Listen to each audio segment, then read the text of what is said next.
Başladıq. Bunları niyə şey eləmişəm? Saçdırdığımız məqamlar bunlara gələcək. Deməli, ilk öncə bunu, uşaqlar, ilk mətbəyin yaradılması Sultan 3-cü Əhməddədir. Amma desə kağız istehsal edən ilk müəssisə, özü də burada kimin islahatlarının tərkibində idi? İbrahim Paşadır. Bir də hansı dövrü Seymur? Lalə dövrü. Lalə dövrü neçənci illərə əhatə edir? 1703-1730 Ümumidir. Bu Sultan 3-cü Əhmədin hakimiyyət dövrüdür. İbrahim Paşa isə 1718-dən 1730-cu ilə qədər götürsək, bəlkə bu götürəcək ilk mətbəyə. Amma desə kağız istehsal edən ilk müəssisə bəli. Bir də Avropalılardan əvvəl hansı türk dövlətimizdə mətbəyə yaradan? Avropalılardan əvvəl xeyli əvvəl kağız istehsal edən türk dövlət deyirəm, deyirsən ərəblər. Uyğurlar idi. İlk mətbəyə yaradan sonra amma deyirik ki, orada digərləri. Bax, orada ehtiyatlı olun. Sonra NATO məsələsi, bax, bütün diqqətiniz. NATO, digər Avropa, budur da, Şimali Atlantika Müqaviləsi Təşkilatı. Neçənci ildə yaradılıb? 1949-da. Hansı prosesin gedişində? Hansı müharibə gedirdi həmin vaxtda? Soyuq müharibə. Soyuq müharibə. Soyuq müharibə neçənci illəridir? 1946-dan 91-ci ilə qədər. Bu da ABŞ və onun tərəfdarlarının idi, yaratdığı hərbi təşkilat idi 1949-da. Türkiyə neçənci ildə üzv olub? 1952-də. Hansı müharibənin gedişində, hansı müharibə gedirdi? Koreya neçənci illər? 1950-53-cü ildə. ABŞ tərəfdən gəldi, NATO-ya qoşuldu.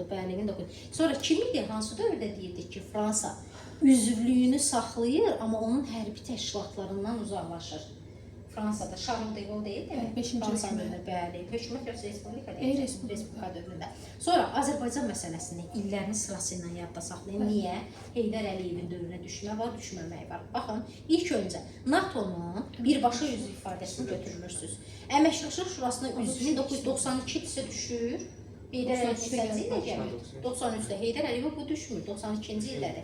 Sülh naminə sözün görsəz, tərəfdaşlıq proqramına qəbul edildi 1994-dürsə, Heydər Əliyevin dövrünə düşür. Amma Respublikamız elan edilibdir 1991 o öz yerində. Sonra Azərbaycan desək ki, asosiallaşdırılmış üzvlüyünə qəbul edildi 2002. Yenə də kimin dövrüdür? Heydər Əliyevin. Sadəcə bir şeylə diqqətli olacaqsınız. 1993-dən 98-ə qədər Aysal birinci idi, 1998-dən 2003-ə qədər ikinci idi. Sonra AFER də nə zaman üzv olmuşdu? 1950-ci illərdə. Baxın, AFER. Biz deyirdik, AFER kim tərəfdə yaranandı? Bəli, AFER amma nə demişik? Ümumiyyətlə, əzbər yadda saxlayın. Demokratik sözü varsa, xalq sözü varsa, onlar SSR tərəfindən yaradılanlardır. Məsələn, Almaniya Demokratik Respublikası, Koreya Xalq Respublikası, Demokratik xalq hardadsa SSR tərəfdə olan yaradılanlardır. Orada diqqətli olun. Sonra əsas məsələ. Azərbaycanın İranla dövlət sərhədinin nəzarət alınması. Desək ki, Cəbrayıl rayonu azad edildi, İranın böyük hissəsi, yaxşı, böyük hissəsi. Əgər desək ki, Zəngilanın Ağbənd qəsəbəsi azad edildi, artıq İranla neyinirik? Tam nəzarət altına götürülür. Yaxşı, bəli. Hər ikisini də özdə götürəcəksiniz. 44 günlük müharibənin gedişində, yəni sonra ifadəsi başqadır, bu artıq gedişində olan proseslər. Qaranlıq qalmadı nəsə. Sonra 14-cü əsr üsyanları fərqi yoxdur, ümumi olaraq götürürük. Həm olsun ümumi tarixdən, həm də Azərbaycan tarixindən. 1344-də Təbrizdə olub çobanilərə qarşı üsyan, düzdür üsyan necə nəticələnmişdi, yatılmışdı. Özdə kimə çobanilərdə həmin vaxtda kim idi? Şərəf Əlmülk, Məlik Əşrəf. Bunları çaşdırmayın. Bir var Şərəf Əlmülk, Cəlaləddin Xarab. Bir də var kim? Məlik Əşrəf. Bəli, bunu götürsəz, bu Cəlaləddindir, bunu götürsəz bu üsyan olur ha. Bu çobanilərdir, bunları qarışdırmayın. Sonra Fransada Jaklar üsyanı. Biz deyirdik ki, ümumiyyətlə 100 illik müharibə neçənci illərə əhatə edib? 100 illik müharibə. 1337-dən 1453-cü ilə qədər. Həmin vaxtda harda üsyanlar olur? Həm İngiltərənin özündə olmuşdu, həm də bəli, Fransada üsyanlar olmuşdu. İngiltərədə də Fransada da üsyanlar olan zaman, əgər Jaklar ifadəsini harda görsəz, götürəcəksiniz nədə? Bəli, Fransada. Götürsəz o Tayler, amma bir dənə də hər ikisini yadda saxlayın. Hər iki üsyan məğlub olsa da nəticəsiz qalmır. Bu ifadəni yadda saxlayırsınız. Sonra bunu çoxu çaşdırır. Deyin görün mənə, bu Teymurilər dövlətinə aiddirmi? Xeyr. Çünki dövlət nə zaman yaranır? 1370-də sadəcə olaraq deyir ki, Səmərqənddə Monqol əsarətinə qarşı üsyan olur, amma həmin üsyanın yatırılması ifadəsində Teymurun əmir ifadəsini götürməyin də hələ ki. Teymur ifadəsini götürürük. Gəldik bura, Şirvanşah Şüşəngə. Şirvanşahlar dövlətində 3 dənə sülalə hansılar olub? Əməziyyətlər. Sonra? Kəsranilər, Dərbəndilər. Kəsrənlər, sonra da Dərbəndilər. Və son Dərbəndilər. Bu bəli, Kəsrənlərin sonu olur. Huşəngə qarşı əhali ilə ümumiyyətlə yaxşı davranmır, zorakılıq eləyir. Huşəngə qarşı üsyan eləyirlər. Ondan sonra gəlir 1-ci İbrahim və o da artıq hansı yeni sualların əsasını qoyub Dərbəndilər. Qaranlıq qalmadı. Bu sualı sizə belə gəlib salmayacaq. Kimə deyirlər? Kimə? O 2-ci İbrahimdir. 2-ci İbrahim o Səfəviyyə Şah İsmailə tabe olur. O odur, onunla qarışdırmayın. Bir də uşaqlar nəyə yadda saxlayın? İsmailin özü şeyh şah deyək. Nə? İsmailin özü şeyh şah. Şeyx olub, sonra şaha çevrilib. O başqa. Məgər bir adı olaraq deyirsən şeyx şah olmazsa? Ad olaraq deyirsən. Şeyxdən şaha çevrilən, bəli. Şeyx İsmail idi. Sonra artıq 1501-ci ildə Təbrizə daxil olur, özünü şah elan edir. O da Ərdəbil hakimliyinə aid olan, həmişə deyirəm, oranı səhv salmayan odur. İndi bir də nəyə baxırsınız? Diqqətiniz burada olsun. Belə verməyəcəyi. Məsələn, deyəcək ki, 14-cü əsrin məsələn, 1-ci yarısı, 14-cü əsrin 2-ci yarısı. Oxşar cəhətlər, məsələn, Azərbaycanda üsyanın olması. Bildiniz necə? Orada vəqt da filan ilin neçənci illəri. Əsas baxın, bayaq dedik, haranın azad edilməsi ilə tam nəzarət altına götürülür. Zəngilan hara götürəcəksiniz? Baxın buranı. Bəs desəydik, böyük bir hissəsinin azad edilməsi ilə Cəbrayıl, bəli, orada bu hissə təsəvvür edin, burada İrandır da, bu hissə azad edilir, burayla artıq tam nəzarət altına götürülür. Bax, sənin səhv saldığın, bəli, sənin səhv saldığın haradır? Burada diqqətli olacaqsınız. Bunu əzbər yadda saxlayın. Niyə? Çünki 2021-ci ildə verilən qanunla nə yaradılır bizdə? Şərqi Zəngəzur, bir də Qarabağ və iqtisadi. Şərqi Zəngəzurdan Qarabağ iqtisadi. Həmin onu əzbərləməkdənsə, buraları yadda saxlayırsınız, bir dənə bura qalxırsınız, düzdürmü? Qalanları artıq götürürsünüz, xeyr, bu hissələri götürürsünüz, artıq Qarabağ iqtisadi zonasını. Bax, yadda saxlanmalı nə var? Məsələn, gətirdik, həmişə nə deyirdim, buradan burun haradır? Bakı. Burada burun haradır? Kəlbəcər. Kəlbəcərdən düşdünüz aşağı, 4-ü götürürsünüz, Laçın. 2-li haranı götürürsünüz? 2. Qubadlını, baxın da, altını Zəngilan, bir qalxırıq yuxarı Cəbrayıl, bura Füzuli. Mən onu niyə yazmışam? Beyləqan, bunu da yadda saxlayın. Beyləqan istiqamətində tank, ermənilərin tank hücumunun qarşısı nə zaman alınır? Bəli, deyirik yürüşə gəlib. Kimin dövrünə düşürdü? Heydər Əliyevin dövrünə düşürdü. Beyləqana, bunu götürdük. Sonra gəldik bu hissəyə. Baxın, Kəlbəcəri seçdiksə, bu hissədə düzdür, buranın biraz belə formada da verirlər indi. Burada Ağdamdır. Bir dənə ağın yanında yatmışsınız. Bir dənə ağın yanında o biri ağ. Nə? Ağcabədi. Baxın, 12. Ağcabədi. Bir dənə ağın yanında o birisi. Bu boyda ərazidə kiçik bir ərazi görsəz, nə haranı götürəcəksiniz? Şuşanı, demişdim sizə geniş Xocavəndi götürəcəksiniz. Sonra burada Xocalıdır. Onu yadda saxlayın uşaqlar. Niyə? Çünki məsələn, deyər antiterror nəticəsində azad olunan ərazilər və yaxud da 44 günlük müharibənin gedişində azad olunan ərazilər, 4 dənə rayon mərkəzdir və yaxud da müharibədən sonra azad edilən ərazilər. Hansını götürəcəksiniz? Müharibəcə və bir də Ağdam, bəli, onlara diqqətli olacaqsınız. Deməli, burada sonra ərazilər olaraq yadda saxlayacaqsınız hara. Məsələn, biz deyirdik ki, Qazax istiqamətində, baxın, Qazax buradaydı. Tovuz döyüşlərinin baş verməsi, baxın, buradadır. 15, buranı görən kimi, gölü görən kimi yanında götürəcəksiniz haranı?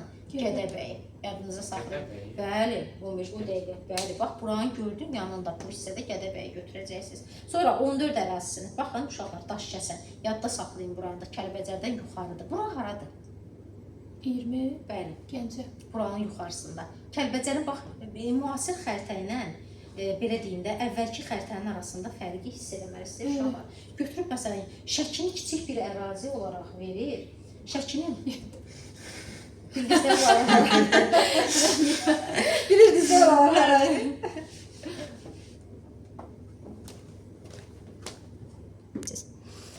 Aha, davam edək. Sonra deməli, dünya xəritəsi. Buradan demirəm, hamısını əzbərləyin, ehtiyac yoxdur. Amma müəyyən bir hissələr var ki, onları yadda saxlamalısınız. Mənə bir deyək ki, Ağdam noyabrın 25-i, yox, Kəlbəcər noyabrın 25-i, Ağdam 20-si idi noyabrın. Laçın dekabrın 1-i. Bəli. Amma diqqətli olacaqsınız. Rayon şəhər mərkəzi. Bəli.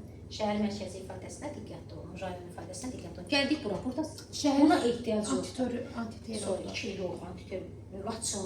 Laçın antiterrorda var. Ağdam. Hara deyirsən? Ağdam antiterror. Antiterrorda 3 dənə X, bir dənə Əsgəran, bir dənə də Ağdam deyil idi, antiterror. Ağdərə. Ağdərə. Ağdərə. Antiterrorla 1-ci Qarabağ üçün oxşar cəhətlə götürülür. Ağdərə şəhərinin azad edilməsi. Diqqətli olun. Burada əsas məqamları yadda saxlamaq lazımdır. Bunlar əzbər bildiyinizdir. Bura haradır? Fransa. Bura, İspaniya. bura, İtaliya. İtaliya, bura, İngiltərə. İngiltərə. İndi baxın, burada bunları da yadda saxlayın. Niyə? Çünki Hitlerin işğal etdiyi yerlər 2-ci Dünya müharibəsində var. Bu hissəni götürəcəksiniz hara? Neydi ora? Buranı. 13 Buranı hara götürəcəksiniz? Baxın 15 ərazisinə. Buradan bura keçiddir. Belçika. Buranı hara götürəcəksiniz? 14-dür, Nider. Bəli, oradan oxu, oradan verəndirilir. Oradan bəli, Nider, əsas yadınızda qalsın, Niderlanddır. Bax, bura haradır? Deyirik ki, məsələn, bu əraziləri Almaniya tutduqdan sonra şimal təhlükəsizlik deyirik, bəli, Danimarkandır. Bura haradır? Bir də nədə diqqətli olun? İsveçlə İsveçrə sözünü çoxlu çaşdırırlar. İsveç və İtaliya Baxın, yanındadır. İsveç deyirsə, buradır. İsveç deyirsə, bura baxın, 16-ya baxın mənə, bura. İsveç rə deyirsə, buradır. Yaxşı? Amma İsveç deyirsə, buradır. Bunları bir-birindən qarışdırmayın. Burada əsas hansı məqamları, bunları dəfələrlə keçmişik, testlər eləmişik deyə, xüsusi olaraq geniş hissələrimiz ahəm. Bu 1-ci Dünya müharibəsindən sonra parçalara, orada diqqət edin. Belə yoxsa bura böyük Almaniya götürür, yanında Rusiya götürür. Sonra artıq Polşa, Belarusiyanı götürəcəksən. Hansını deyirsən sən? Burada götürür. 6 Yunanistan. Burada. Bura həmişə ora götürülür. Yunanistan götürülür də. Makedoniya neçədir burada? Yunanistanı tapan kimi, baxın, tapdınız, yuxarısında haradır? Bura, Makedoniya. Bunları da yadda saxlayın. Balkan müharibələri, 1-ci Balkan müharibəsi, kimlər birləşir. Sonra əslində geniş verirlər əvvəllər, sonra yığışdırdılar. Necə? Çünki Makedoniya uğrunda əslində biz deyirik, baxın 5 haradır Bolqaristan. Əslində Bolqaristanla Yunanistan Makedoniya uğrunda 2-ci Balkan müharibəsində başlayırlar bir-birinə mübarizə aparmağa. Bu Balkan dövlət bir-birlərinə mübarizə aparmağa. Osmanlı da fürsətdən istifadə edir, o 1-ci Balkan müharibəsində itirdiyi torpaqlara, Ədirnə, bir də onun ətrafındakı torpaqlar, bəli, onları geri qaytarır. Sonra bunu harada görsəz tanıyacaqsınız, Rusiyanı demirəm. Bura, baxın, bir də diqqətli olacaqsınız nədir? Qaradəniz məsələsində. Qaradəniz məsələsində nəyə diqqətli olacaqsınız? Niyə belə eləsin ki, uşaqlar? Hardadır? Diqqətli olun uşaqlar. Onu demək olar ki, belə deyim də, neçə dəfə suallara düşüb. Neçə dəfə. Ay, sağ ol. Rumıniya. Bəli. Baxın, bu ərazidə götürəcəksiniz. Baxın, Rumıniya. Bu ərazidə götürəcəksiniz, gənə əsədə olmuşlar. Sualı başqa formada, müxtəlif formada da sala bilər də, hər formada sala bilər, diqqətli olmalısınız. Qaradənizi tapdınız, aşağı hissəsini hara götürürsünüz? Haranı götürürsünüz buranı? Türkiyəni. Buranı hara götürürsünüz? Buranı, bax, bu kiçik yer haradır? Baxın, Moldova, buranı da götürün. Niyə? Bilməliyik axı, Berlin Konqresi var. Sonra Ədirnə müqaviləsi var. Ədirnə müqaviləsindən Serbiyaya müstəqillik verilib. Bax, onların hamısını bilməlisiniz əzbər yerlərini. Təzədən bir-bir detallıca onların izahını verirəm. Çünki vermişəm və ən əsası da testlərin üzərindən getmişik.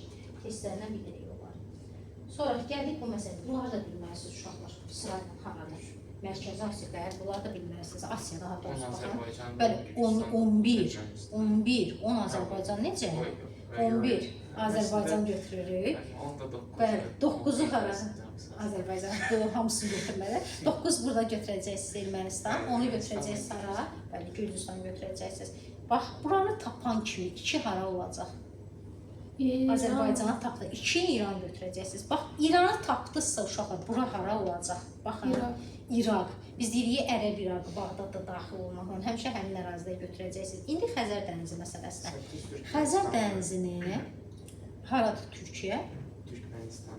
Hə, Türkmenistan deyirsən 8-dir. Bura Tacikistan deyir. Bura Tacikistandır. Elə onu deyəcəkdim də, Qara dənizə çıxışı varsa Türkmenistanda. Seymur, bax, bura haradır?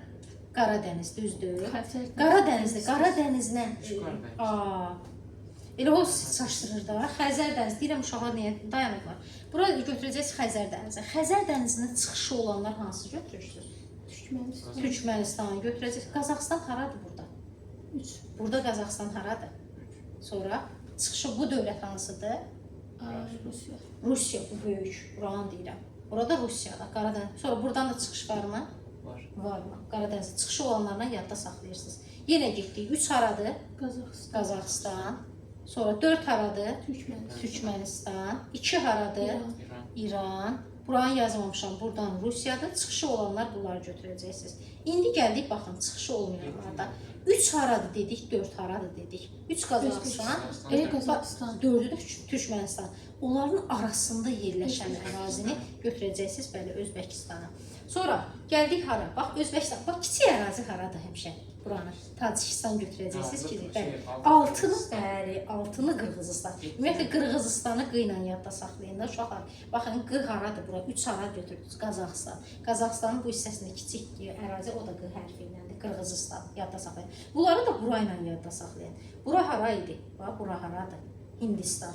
Hindistanı tapdınızsa Hindistanın yanında buranı Pakistan götürəcəksiniz, buranı da Əfqanistan götürəcəksiniz. Bunları da yadda saxlayın. Məsələn, Kəşmir müharibəsi işarə qoyacaq kimlər arasında olur? Pakistanla, bəli, 12-14 Hindistanla Pakistan arasında.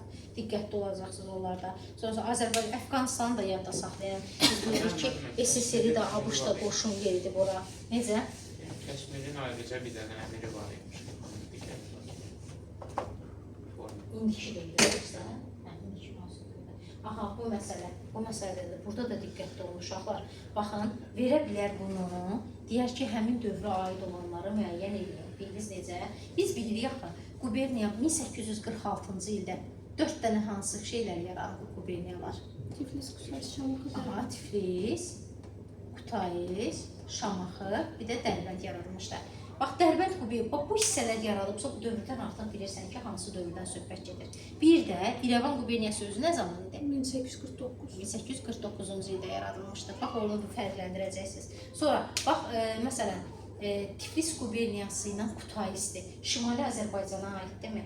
Şimali Azərbaycanın da tərkibindədirmi? Xeyr, götürəcək və Gürcüstanın tərkibində götürəcəksiniz.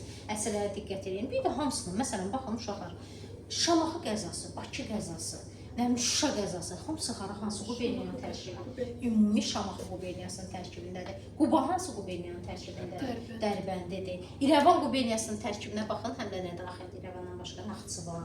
Bunlarda diqqətli olacaqsınız. Sonra gəlir, aha, bunu da özüm xüsusinə açmışam. Nə idi? Əyalət məsələsi. Komendant idarə üsulu dövründə nə idi? Əyalətlər düzdür. Hələ ki, biz məsələn demirdik, yaxı məsələn gəzə ifadəsini işlətmirik, əyalətlər. Baxın, uşaqlar, bunu versə, desək ki, məsələn, aşağıda testdə yazılıb ki, İrəvan quberniyasının mövcud olması seçəcəksiniz. Yox, quberniya ifadəsini gəlib götürmürsünüz. Çox solğun düşür bu. Bildiniz nəyə görə? Əyalət ifadələrini. Bundan sonra məhkəmə ifadələrində, məhkəmə islahatlarında da diqqətli olun. Məhkəmə islahatlarında biz dedik, hansı qəza məhkəməsi ifadəsi varsa, haçanı götürülür. Əyalət məhkəməsi varsa, bu komendant idarə üsulu mövcud olanı götürür. Bir də ki, bir də var məhkəmə, şəriət məhkəmələri. Şəriət məhkəmələrini həmişə nə götürürdük? Hüquqları məhdudlaşdırılıb, amma ləğv ifadəsini götürmürsünüz. Bunu izahı verdi deyə nəzində ehtiyac yoxdur. Venesiyaya qarşı hamının çaşdırdığı, bax, burada diqqətli olun uşaqlar. Mübarizə aparanlar. Sultan II. Mehmetdə var. Yaxşı, bax, el-irvin diaqramlarında verilə bilər. Sultan II. Bəyaziddə də var. Sultan Səlimdə də var. Nə deyirdim bu?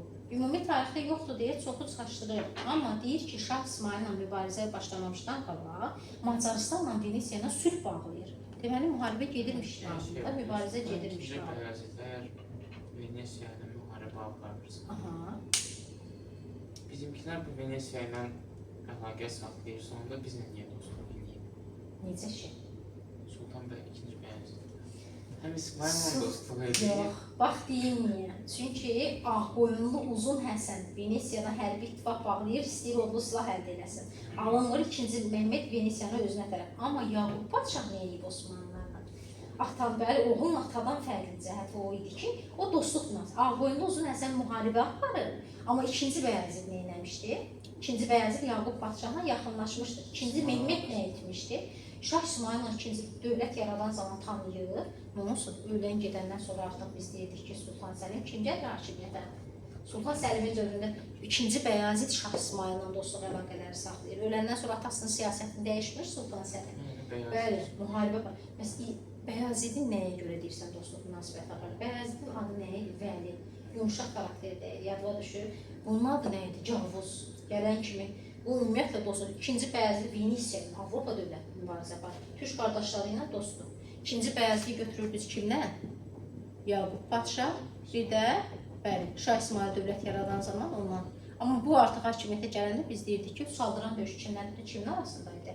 Səlimlə Şah İsmayıl arasında. Bəli. Köprülü Mehmet Paşa, o da Venesiyaya qarşı uğurlu mübarizə aparmışdı. Sultan 3-cü Əhməd də mübarizə aparmışdı. Yaxşı, bunları əzbər formasında yadınızda saxlayın. El-Elvin diaqramında verər, deyər Venesiyaya qarşı mübarizə aparmaq. Bunu bilsəz, birbaşa seçəcəksiniz, zamanınız özünüzə qalacaq artıq. Gəldik nəyə? Yeniçərilərin qiyamı baş vermişdi. Yeniçər, bu düzdür, bəzi illəri yazmışam, sinif kitabında yoxdur. Sultan 3-cü Əhmədin dövründə olur. Niyə? Deyirdi, qoşun başçısı olaraq gelirdi, qoşunun üstündə gezəksən, geri qayıdırdı. Üsyana qaldırırlar, hakimiyyətdən salırlar. 3-cü Səlim qətiyyətsizlik göstərir deyə üsyan qaldırırlar, yeniçəriləri ləğv eləməlidir, eləmir. Üsyan qaldırıb hakimiyyətdən salırlar. 2-ci Mahmud isə qərar verir, yeniçəri nədir? Yina dedim, yadda saxlayın, piyada qoşun növü, düzdürmü? Sultan 2-ci Mahmud nəyə yaratmaq istəyir? Avropa dünyasında yeni piyada qoşun növünü. Yeniçərilər nə edir? Qiyama qalxır. Ona görə 1826-cı ildə 2-ci Mahmud deyirik ki, onu ləğv edir. Baxın ha, burada biz deyirik hakimiyyətdən salırlar. Amma Sultan 2-ci Mahmudun dövründə isə Yeniçəri bəli qiyama qaldırılsa da biz deyirik ki, qiyama qalxsalar da bəli ləğv olur. Sonra gəldik Sultan. Kimlər? Osmancı. Nə? Necə? Hə. Nə mənada? Osmanlı. Hala Osmanlı. Hanı göstərə bilsin. İkinci Osman yoxdur. Hansı Osmanlı deyirsən? Dövlətin əsasını qoyan Uşaq Osman. Çox Osman var, Seymur. Var da Uşaq Osman. Kinolardan, filmlərdən oxuduqlarından Aynen, deyirsən, aynen. filmlər nədən deyirsən? Osman da içidən Osman. Deyirəm, açıq hansını deyirsən? Yox. Mən də deyirəm hansı Osmanlı deyirsən. Sonra Sultan 3-cü Səlim, Sultan 2-ci Mahmud. Aha, uşaqlar, qarışdırmadığınız əsas mı? Səfirliklə nazirlik. Ümumiyyətlə bir də məntiqlə düşünün. Bu hardadır? Avropada. Özü hansı ərazilərdə? Kim deyər? İngiltərə. İngiltərə, Avstriya, Fransa. İngiltərə, Fransa, bir də Viyana haradır? Avstriya. Burada bu Avropada səfirliyin açılmasıdır. Elə ki, Osmanlının səfirliyi orada açılır. Bir də Avropanın nümunəsində öz ölkəsində nazirliklər yaradır. Kim? Sultan 2-ci Mahmud, Pilus, Osmanlı yox, Musixetov, Pilus, İkinci Aleksandr. Bunları oxşar cəhət olaraq sizə verə bilərlər. Bunları götürəcəksiniz. Səfirliklə, yenə deyirəm, nazirlik ifadəsində diqqətli olacaqsınız. Sonra bunun dediyi düzdürmü? Bunun dediyi İstanbulda abadlıq işləri aparılmışdı. Sultan 3-cü Əhməd aparıb, düzdürmü? Lalə dövründə hətta deyirdi. Sonra bu deyirdi Yeniçərilər qiyam qaldırmışdı, dağılıq olmuşdu. Sultan 1-ci Mahmud da onu davam etmişdi. Bəli, Sultan 1-ci Mahmud ümumiyyətlə onun qardaşı oldu hakimiyyətə gələndən sonra həmçinin hakimiyyət dövründə. Bunlar Yeniçəri məsələsində diqqət edəcəyiniz məqamlar. Desək, baxın, bu Sultan 3-cü Əhmədin dövründə hər hansı orduda xüsusi dəyişiklik varmı? Yox. Orada yoxdur, düzdür? Əsas biz deyirik, diqqəti yönləndirir, hətta əyləncələr yaratmaq, nə bilim, öz ölkənin daxili inkişafına, ordu islahatına xüsusi diqqət eləmir. Bəzi Yeniçəri birlikləri ləğv edilir, o da məqsədli şəkildə. Necə? Xəzinəyə qənaət eləməyə məqsəddən, halbuki qənaət eləmir. O tərəfdən elçiləri təmtəraqlı qarşılayır. Desə, bəzi Yeniçəri birliklərini ləğv etdi 3-cü Əhməddə.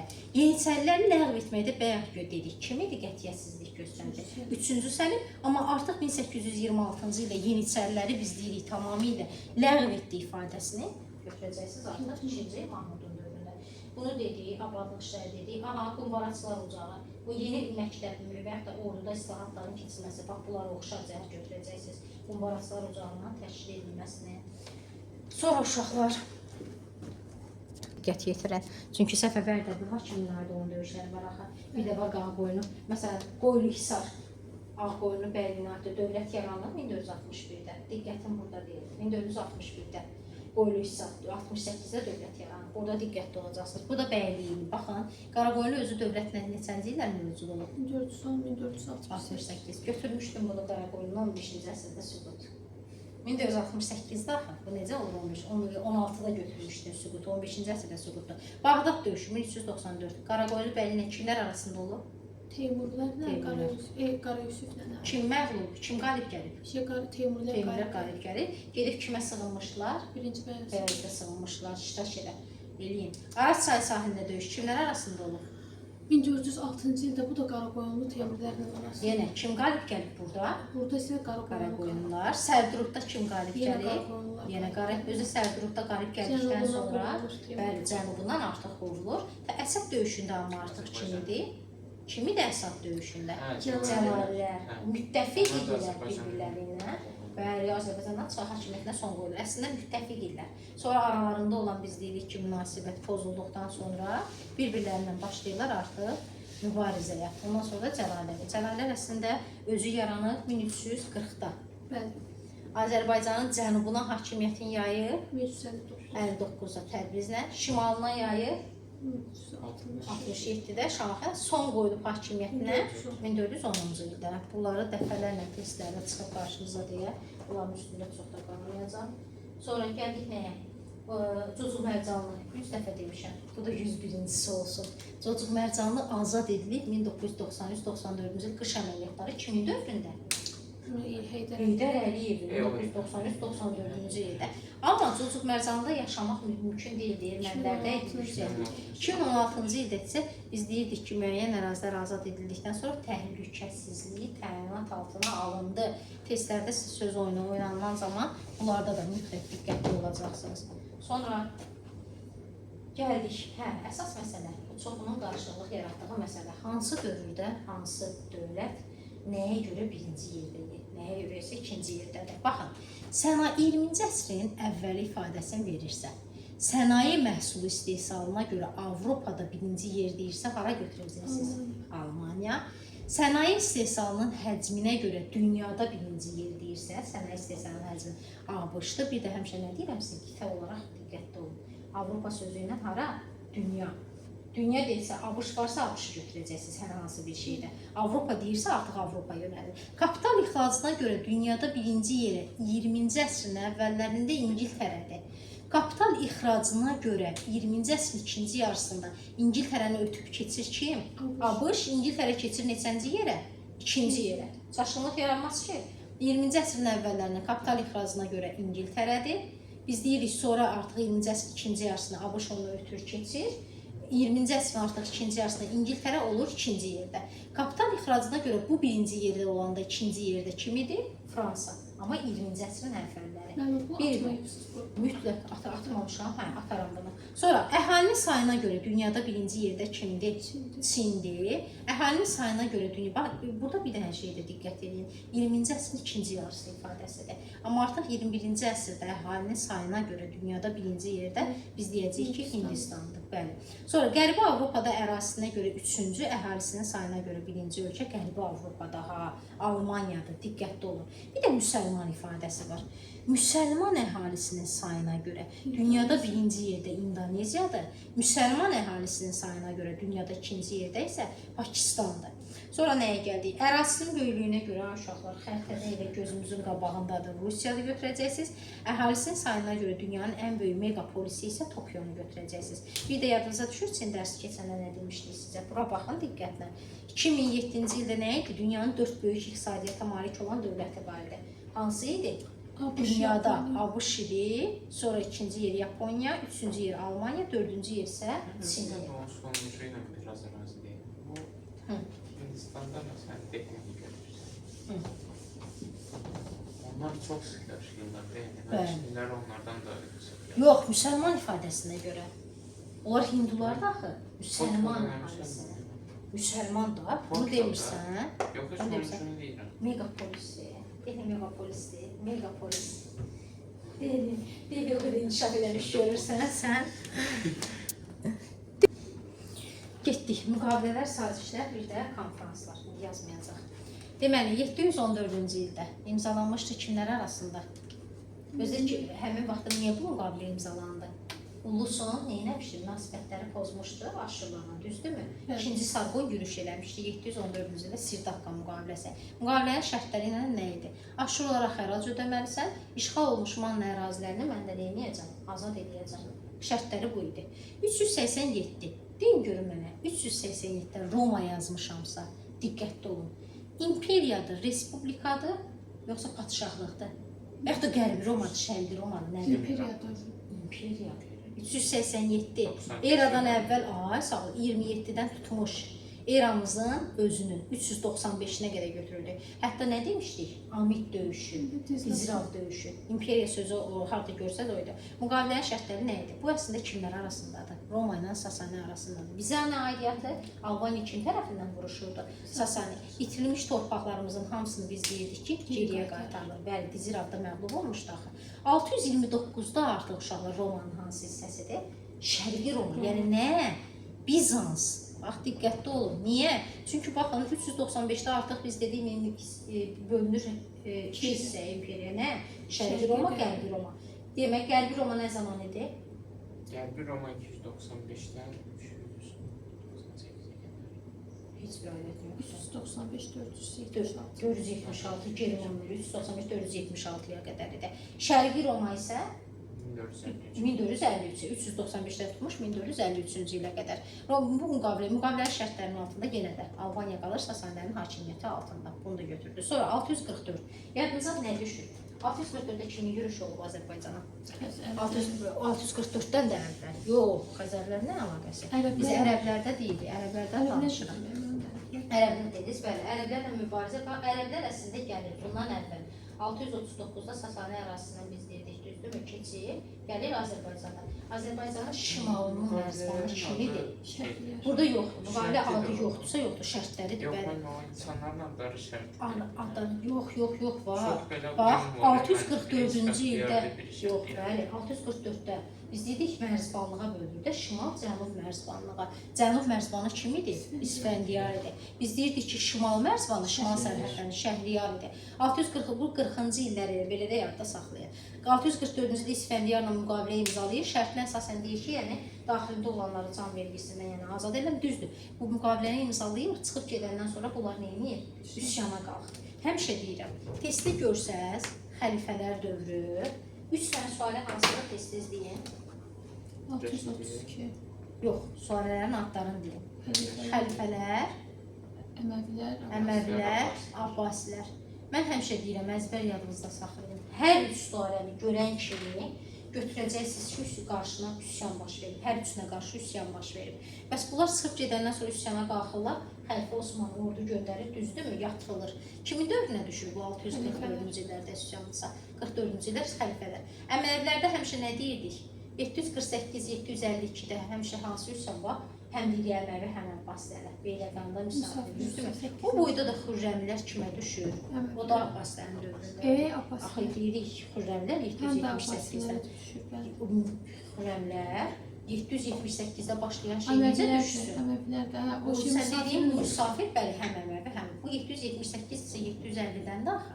Ona görə götürə bilmərik. Sonra gəldi Şəhriyarla neynir? Bəli, deyir ki, mən səni vergidən azad edəcəm, şərt qoyuram. Necə? Şimaldan gələn düşmənlərlə mübarizə aparmağıma mənə kömək olacaqsan. O formada şərt qoyur. 665 nədən danışacaq? 662-də hansı döyüş olub? 665 demək. 662-də hansı döyüş olub? Kürdür. Kürd çayı sahili döyüşü olan zaman biz nə deyirdik? Kürd çayı sahili döyüşü olur və Kürd çayı sahili döyüşündə bəli, Cavanşir qalib gəlmiş. Sonra artıq Xəzərlər yenə qayıdırlar, düzdür? Həmin vaxtda aralarında nə bağlanır? Müqavilə imzalanır. Müqavilənin şərtləri ilə, bax, burada bir dənə diqqətli olacaqsınız. Albaniya həmin vaxtda Xəzərlərdən asılılığı qəbul edir. Bir də nikah diplomatiyası olur. Neynir? Xəzər xaqanının, bəli, qızı ilə, kör şişəs qızı ilə, biz dedik, əlaqələr, şişəs demir, kör qızı ilə. Mənbələrə, tarixi mənbələr. Musa Qalaqatlı olurdu, bizim Zuanban tarixi qoyurdu. 1227, gəldik nəyə? 1227-ci ildə Xarəzmşah Cəlaləddin məsələsi idi. Burada da nədə diqqətli olacaqsınız? Şirvanşahların rəhbərlərində Monqol yürüşünün birincisində, ikincisində, üçüncüsündə kimlər gəlir? Bir də məsələn Cəlaləddin gəlibsə, Şirvanşah 3-cü Fərrux müqavilə imzalayır. Müqavilənin şərti nədir? Asılı vəziyyətə düşür, daxili müstəqilliyini itirmir. 1538-də itirəcək, xarici müstəqilliyini itirirlər və müəyyən müddətdə miqdarda xərac verir. Bu qədər. Qaranlıq qalmır nəsən? Aydın olur. Testləri səhv yazmayacaqsan. Bunları nə bilim deyil. 1477 nə məsələdir? Biz deyirik Uzun Həsən axı 1401, bundan 70 il əvvəl 1407-də həmişə deyirəm, yürüş edir kim? 1-ci İbrahim. Gürcüstana. 1477-də kim yürüş edir? Uzun Həsən. Həmin vaxtda kim idi? 6-cı Bağdad. Sülh bağlayır, Şərqi Gürcüstan Ağqoyunlu dövlətinin hakimiyyəti altına düşür. 4-cü Bağdad hardadır? 4-cü Bağdad, 1-ci şeydə deyildi. Demə görək, hara? Harda? 4-cü Bağdad. 4-cü Bağdad şeydəydi bu. Şey, İslamlarında. Yox, müəllim, 3-cü Mənüçöhrün dövründə deyildi o, yox. Qarışdırırız, Davidi vururuz, Georgiya, aləm qaxtası. 4-cü Bağdad alanları şəddadilərin üzərinə göndərir, orada Gəncə qala qapılarının tikilməsi. 4-cü Bağdad, bəli, oradadır. Əlpər sazişi, gəldik, bu başımızın bəlası. 16-cı əsrdir, yoxsa? 15-ci əsrin sonudur. 15-ci əsrin sonu diqqətli olacaq. Ağqoyunlu dövləti 2 dənə əmi oğlu. Murad Mirzədir, Əlvənd Mirzədir. Bunları əzbər bilməlisiniz uşaqlar. 2 yerə bölürlər. Baxın diqqətlə. Bütün ərəb İraqı, Farsdır, Kirmandır, Ağqoyunlu Murad Mirzəyə keçir. Diqqətli olun. Amma deyəcəyik ki, Əhpər sülhü nəticəsində bütöv Cənubi Azərbaycan, cənubdakı Azərbaycan torpaqları ki, Kürdən cənubdakı yuxarıdakı torpaqlar hamısı daxil olmaqla keçir kimin əlinə? Əlvənd Mirzədə. Burada niyə deyək, diqqətli olun deyirəm. Ağqoyunun 1-ci qolu süqut etdikdən sonra Səfəvlərin hakimiyyətinə hansı ərazilər düşür? 2-ci qolu süqut etdikdən sonra Səfəvlərin hakimiyyətinə hansı ərazilər düşür? Bir də, baxın, burada Əlvənd Mirzə ilə Murad Mirzə arasında bəli, çəkişmələrə bayaq testi götürdü ya, son qoyulur, düzdür. Amma Ağqoyunlu dövlətinin hərbi qüdrəti sarsılır, süqutu isə nə edir? Sürətlər. Gəldik əsas məsələlərə, Amasya. Birinci belə bir sual verin. Amasya sülh müqaviləsinin şərtlərini təsdiq edən müqavilələr hansılardır sonunda? İstanbul sülhü. Aha. Sonra Qəsr şəhəri. Aha, bəli, Qəsr şəhəri var. Məsələn, biləmərəm, bəli, götürəcəksiniz. Görək nədir ki şərti? Birincisi deyin görün mənə. Hansı Səfəvi, hansı da Osmanlı sultanı? Sultan Süleymanla Təhmasib Sultan Süleyman imzalamışdı. Eyni ildə başqa hansı hadisələr olur? Paytaxt götürülür Qəsbinə. Bir də Avqusburq sazişinin imzalanması da oradadır. Bəli, şərtlər nə idi? Bax, keçən dəfə yazmışdım, diqqətli ol. Qərbi Gürcüstan qalır kimdə? Osmanlıda. Şərqi Gürcüstan kimdə qalır? Bizdə, diqqətli olun. Bir də Bağdad da daxil olmalı. Ərəb İraqını axı 1-ci yürüşdən geri qayıdan zaman 1534-cü ildə tutmuşdu. Tutduqdan sonra biz deyirdik ki, Sultan Süleyman artıq burada qərar verir ki, Osmanlının ixtiyarında qalsın. Və bütün Azərbaycan qalır kimin tərkibində? Səfəvilərin. Bağdad məsələsini bir də ümumiləşdirək. Bir də ümumiləşdirək Bağdad məsələsini. Mən? Bəli. Bir də izah vermişəm, niyə şaşırsınız? Gəlin, verək təzdən.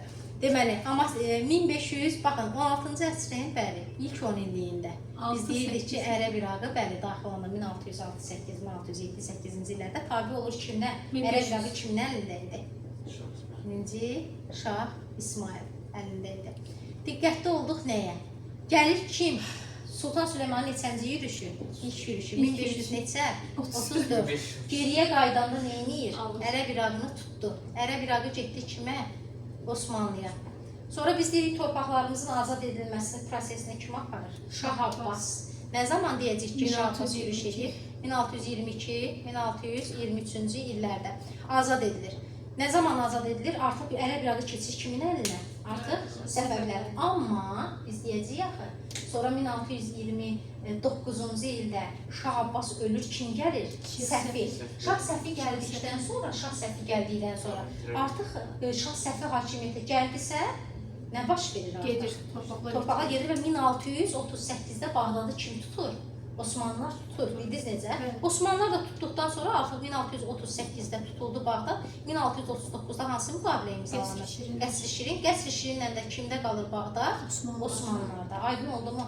İndi deyirəm bu niyə sönür? Notebook'un ekranı söyləndə sürür də. Aa, Az qala gedək usta çağıraq gəlsin.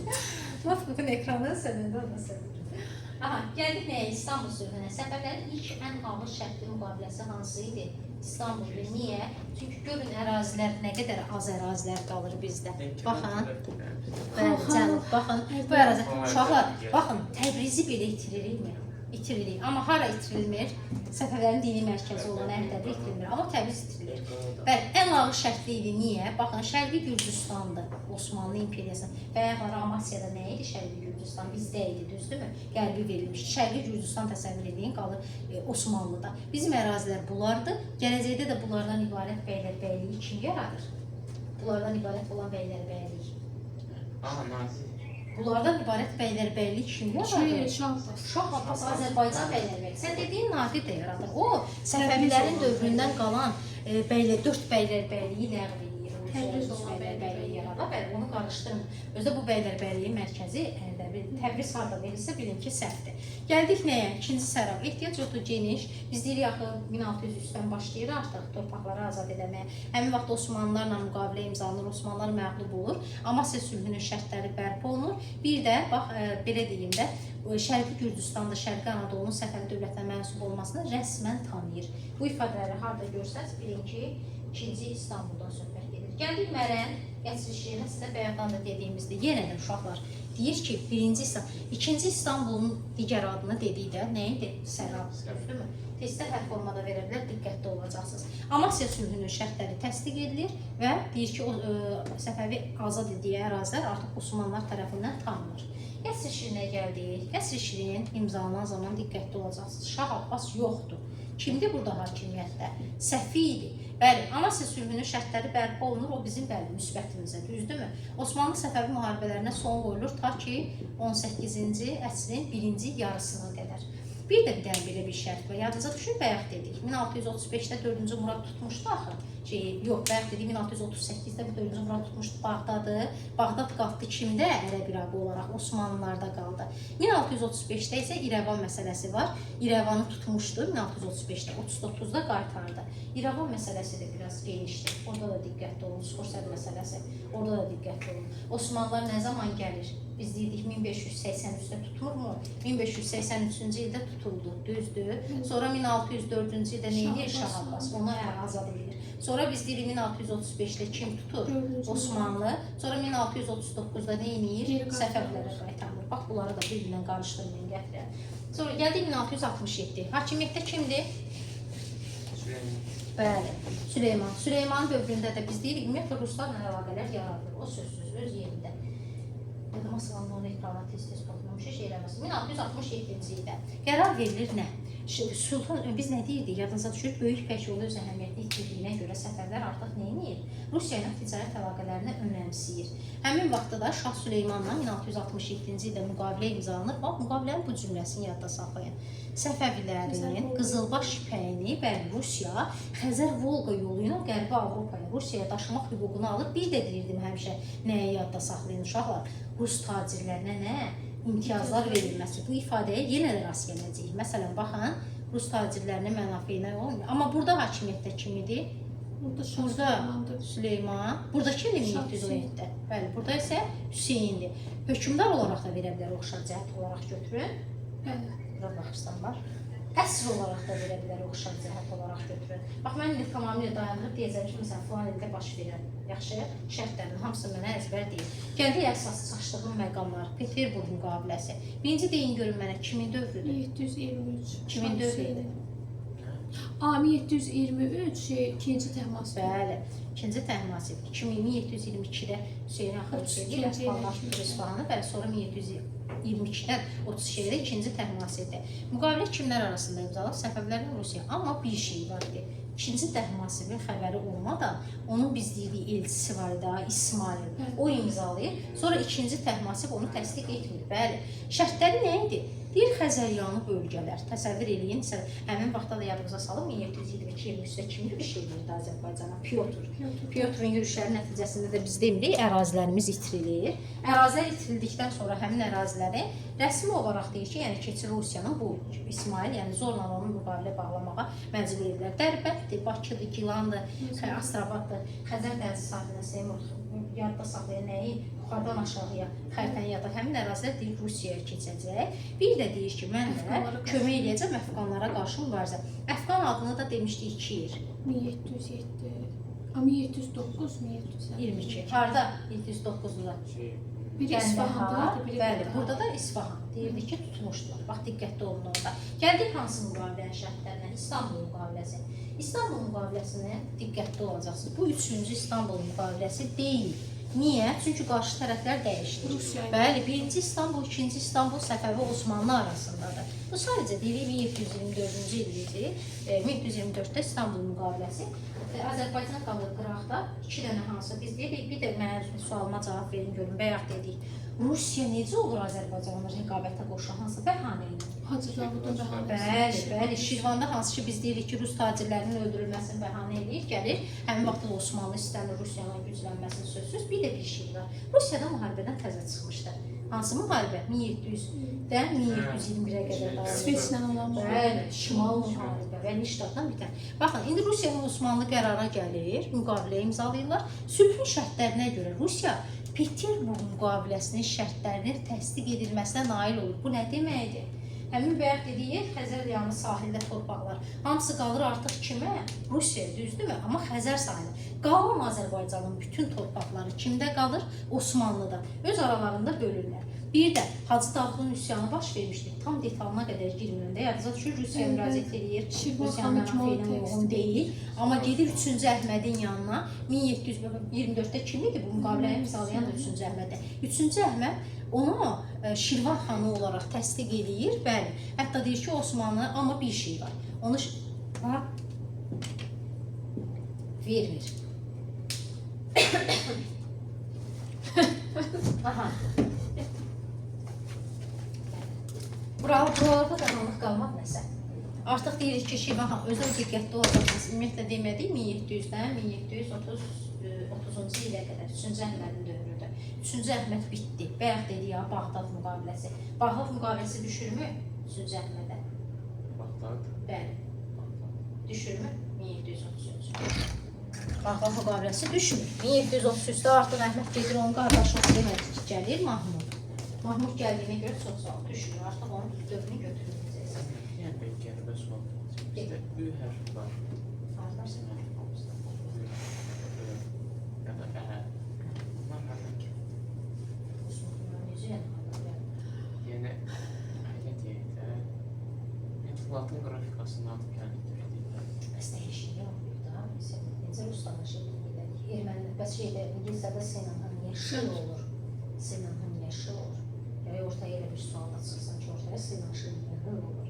Baxın, Sinanın niyə çiki səsləri Bizdə elə deyək də, böyük şeylərdə də var. Norveç xalqlarında da var. Çoxlarında var. Gəldi nə? Məsələn, türklərdə yoxdur. Qazaqlarda var. Bəli. Gəldik Kirmanşah sülhünə. Uşaqlar yenə deyirəm, qarşı tərəfdə olan hökmdarları əzbər yanınızda saxlayın. Kirmanşah isə bu məsələlər dərindən getmirəm də. Nadir xan gəlir, qoşun başçısı seçilir, əziyyət çəkilir, əraziləri azad edir. Xorasanda üsyan qalxır, gedir onu yatırmağa. Təhmasib istəyir ki, bir can fəşanlığı eləsin. Nadirin aldığı torpaqlarda hətta itirir, belə bir proseslər var idi. 1732-ci ildə 16 yanvarda Səfəvilər Osmanlılar arasında müqavilə imzalanır. Müqavilənin şərtlərinə görə uşaqlar, baxın, ən əsas Arazsa iki dövlət arasında sərhəd olursa, hansı ərazilərdir? İrəvandır, Gəncədir, Cənubi Qafqaz əraziləridir. Arazsayla şimalda olan ərazilərin hamısı qalır Osmanlılara. Bir də Osmanlılar Həmədandır, Kirmanşahdır, Ərdəbildir, Təbrizdir. Bunları Səfəvlərə neyini qaytarır? Yəni, razılıq verir ki, qaytarıram. Eyni ildə imzala. Bir də kim gələn 3-cü Abbasi hökmdar təyin edəndən sonra bu sülhü təsdiq eləmir. Nadir, bəli, təsdiq eləmir bunu. Amma Təhmasib hansını təsdiq eləməmişdir? Peterburqu təsdiq eləməmişdir. Rəşdə gəldik. Eyni ildə imzala. imzalanmışdı. 16 yanvar budur, 21 yanvar budur. Qarşı tərəflər burada kim idi? Səfəvi Osmanlıda. Rəşdə kimdir? Səfəvlərdən Ruslardan. Birincisi onu deyim ki, sizə bayaq dedik ha, görmüşsünüz Ruslara hüquqların verilməsi. Bax, bu burada da var. Bəli, burada diqqətli olacaqsınız. Bu da müqaviləyə nə edir? Şurada cənubda yerləşən biz deyirik Xəzəryanı, bölgələri Səfəvilər dövlətinə qaytarır. Səfəvilər dövləti də söz verir ki, mən Osmanlıları Xəzəryanı bölgələrə buraxmayacam və öz ərazisində belə deyim də hüquqlar verir. Hətta deyir Hindistana gedən, məsələn, var, Rusların malları ki gedəcək, həmin malların toxunulmazlığına təminat bizlər tərəfindən Ruslara verilir. Səfəvi dövləti də deyir ki, Ruslarla əbədi olaraq dost olacağını öz öhdəsinə götürür. Əbədi olacaq dostluq, əbədi olaraq. Gəldik bayaqdan müzakirə etdiyimiz bu Bağdad məsələsinə. Baxın, Ruslarla müqavilə imzalanır öz yerində 1731 il sonra yürüş olunur Osmanlıların üzərinə. Həmin vaxtda isə Bağdad hakimi var idi, Əhməd. Onunla Səfəvlərin arasında hansı müqavilə imzalanır? Bağdad müqaviləsi. Şərti nə idi? Osmanlılar son 10 ildə nə qədər ərazi işğal eləmişdilərsə, hamısını geri qaytaracaq. Amma qaytarırmı? Qaytarmır. Özdə bunu bayaqdan dediyimiz. Kim təsdiq eləmir? Birinci Mahmud təsdiq. Çünki 1730-dan etibarən bu gəlir axı. 3-cü Əhmədə amma digər düşür İstanbul. Bax, diqqətli olun. Bu Bağdada axı təsdiq eləmir. Yalnız nə zaman Osmanlılar 1735-ci ildə İrəvanda 3 kilsə döyüşü olur. 3 kilsə döyüşündən sonraki mərhələdə artıq biz deyirik ki, Osmanlılar Azərbaycandan qovulur. Bir də 1730 bunlar qovulmamışdan qabaqda Gəncə müqaviləsi 1735-də imzalanır. Ruslar özləri çıxır ki, Osmanlılar yaxşı rahat müharibə aparsın ki, onları çıxarsın. Müqavilə imzalanır Rusiya ilə Səfəvi arasında.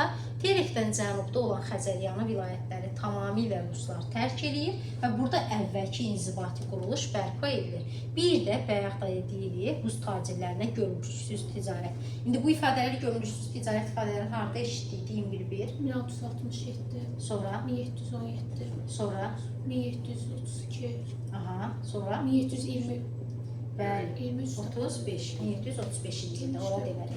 Bunları da götürəcəksiniz. Sonra gəldik nəyə? Bu da çoxunun yadından çıxarır. Nadir xan Osmanlı ilə mübarizə aparır. Bax, uşaqlar, düzdür. Nadir xan olaraq, qoşun başçısı olaraq. 1736-da dövlətinin əsasını qoyulur. Səfəvlərə son qoyulur və əfşarlar yaranır.